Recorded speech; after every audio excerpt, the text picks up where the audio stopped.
Hi friends, இன்றைக்கி ஜவ்வரிசி அல்வா செய்யலாங்களா. ஒரு பேனில் நெய் ஊற்றிட்டு முந்திரி, பாதாம் எல்லாம் நட்ஸ் எல்லாம் வறுத்து எடுத்து வச்சுக்கோங்க.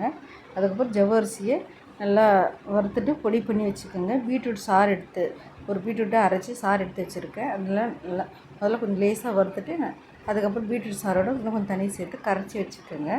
கரைச்சி வச்சுட்டு அப்புறமா நம்ம நெய் கொஞ்சம் ஊற்றி நல்லா கொஞ்சம் கட்டியாக நல்லா இது திரண்டு வர மாதிரி பண்ணி எடுத்துக்கோங்க.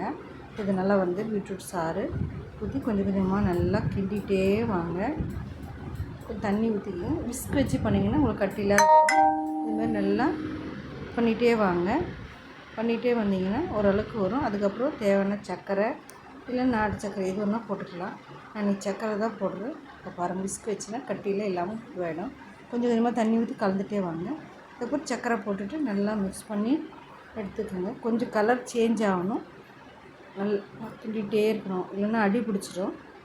இங்கே பாருங்கள், கலர் நல்லா சேஞ்ச் ஆகிடுச்சு.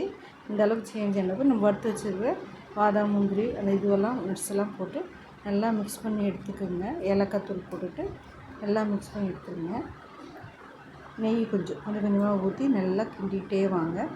நல்லா கிண்டி கொஞ்சம் அல்வா பதம் வந்த பிறகு ஒரு பாக்ஸில் நெய் தடவிட்டு ஊற்றி நல்லா ஒரு நாள் ஃபுல்லாக விட்டுருங்க. நல்லா ஆறின பிறகு எடுத்திங்கன்னா நல்லா ஸ்லைஸாக வரும். இங்கே பாருங்கள், நான் ஆற வச்சுட்டேன்.